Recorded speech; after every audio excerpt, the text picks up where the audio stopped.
Political ఎగ్జిక్యూటివ్లో మంత్రులు ఉంటారు, ఎమ్మెల్యేలు ఉంటారు, అడ్వైజర్స్ ఉంటారు, వాళ్ళ సంబంధించి పొలిటికల్ పార్టీ వాళ్ళు ఉంటారు. They are the person who are going to contest the election, they are the person who are going to fight the election. మంత్రికి శాలరీ వస్తుంది కాబట్టి ఆయన ఫైట్ చేయకు ఇట్లా ఏమి ఉండదు కదా.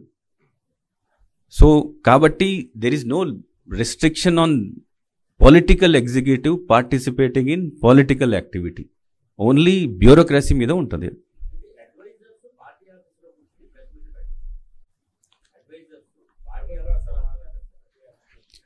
As I said, I am not going into the terminology advisor. I am say political executive. Political executive లో అందరూ ఉంటారు, మంత్రులు ఉంటారు, అడ్వైజర్స్ ఉంటారు. ఆ పొలిటికల్ ఎగ్జిక్యూటివ్ వాళ్ళు పొలిటికల్ పబ్లిసిటీ చేసుకోవచ్చు.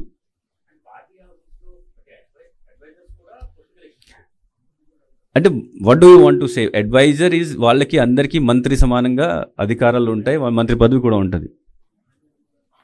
సో నేను జనరల్ టర్మ్ చెప్తున్నాను, political executive, they are part of political executive. Political publicity is their work and their వాళ్ళ జాబ్ అదే. సో కాబట్టి చేస్తారు ఎలక్షన్ టైంలో.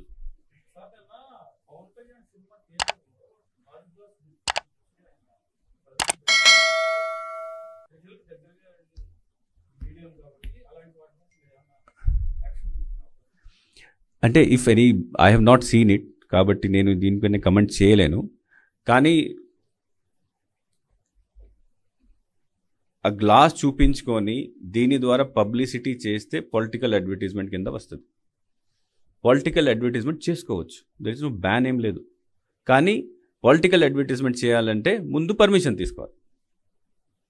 సో ఐఎమ్ నాట్ అవేర్, అది నేను చూడలేదు. చూసిన తర్వాత if it is a political advertisement, అప్పుడు we will issue them a notice to apply for pre certification of that.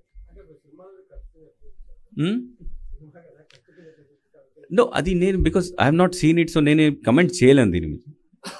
But anything which పొలిటికల్గా ఎక్కడైనా ఏమైనా అపీల్ ఉంటే that will be considered as political advertisement. In what form he he's done it, ఇది చూసిన తర్వాతనే తెలుస్తుంది. అది somebody ఎవరైనా కంప్లైంట్ చేసి మాకు చూపించాలి, లేకపోతే మనం వెళ్ళి ఇప్పుడు మీరు చెప్పారు కాబట్టి మేము చూస్తాం అది. బట్ చూసిన తర్వాత అది ఏ రకాలు ఉంది, దాంట్లో ఏం అపీల్ చేశారు, ఏం చేస్తున్నారు. బికాజ్ వాట్ హ్యాపన్స్ దట్ ఇది ఉంది, this is also a political symbol. ఇది కూడా ఉండొచ్చు, ఫ్యాన్ కూడా ఉండొచ్చు, సైకిల్ కూడా అన్నీ ఉంటాయి, మనం వాడతాం, రోజు వాడతాం. But that does not mean publicity కదా. సో కేస్ టు కేస్ చూస్తాం.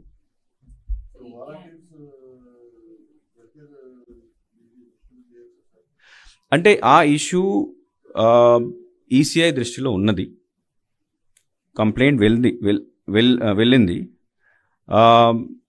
ఒక హైకోర్టు కేసు కూడా దీనిపైన ఉంది. హైకోర్టు కేసులో కూడా కన్సిడర్ చేయమని, రిప్రజెంటేషన్ కన్సిడర్ చేయమని హైకోర్టు కూడా వారు కూడా ఆదేశాలు ఇచ్చినారు.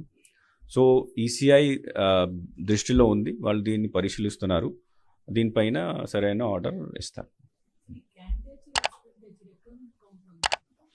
అంటే క్యాండిడేట్ ఎక్స్పెండిచర్ని ఇప్పటి నుంచి కౌంట్ చేయలేము, because they have not even filed, nomination కూడా ఫైల్ చేయలేదు. నామినేషన్ ఫైల్ రోజు నుంచి ఆ రోజు నుంచి అంటే up to result day, counting date వరకు.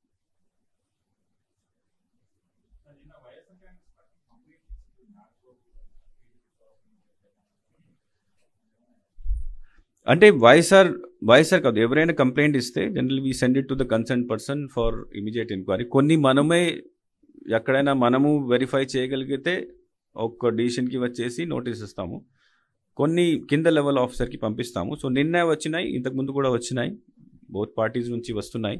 So we're sending it to the concern person taking action. As soon as we get the report, further action చేయాలి మేము చేస్తాము. 2,60,000 సైన్యం,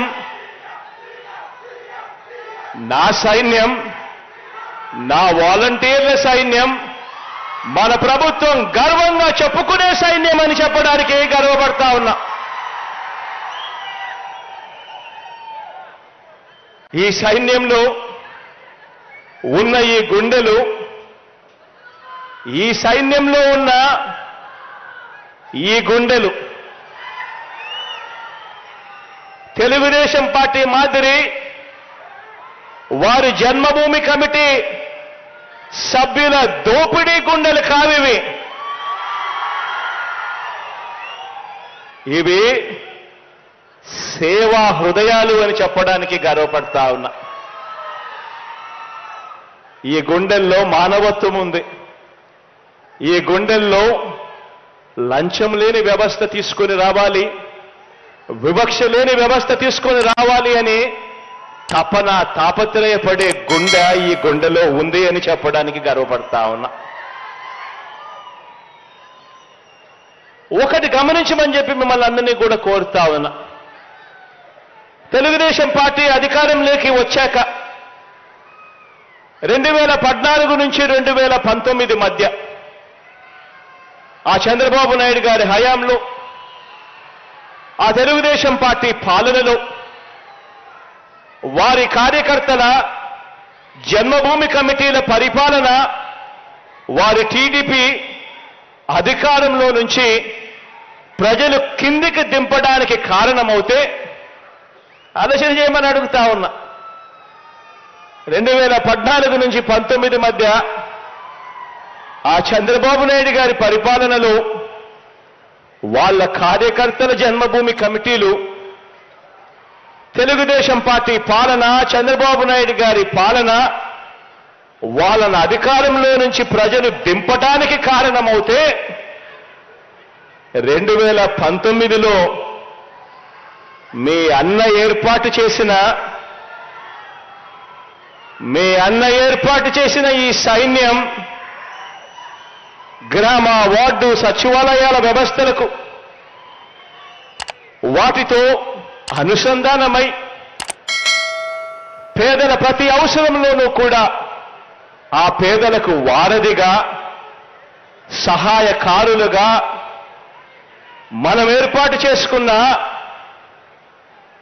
మన గ్రామ, వార్డు వాలంటీర్ల వ్యవస్థ మనకు 2019 తర్వాత జరిగిన ప్రతి స్థానిక సంస్థల ఎన్నికల్లోనూ, జరిగిన ప్రతి ఒక్క ఉప ఎన్నికల్లోనూ ఘన విజయానికి, మీ బిడ్డ ప్రభుత్వపు ఘన విజయానికి కారకులయ్యారు అని చెప్పి కూడా చెప్పడానికి గర్వపడతా ఉన్నా.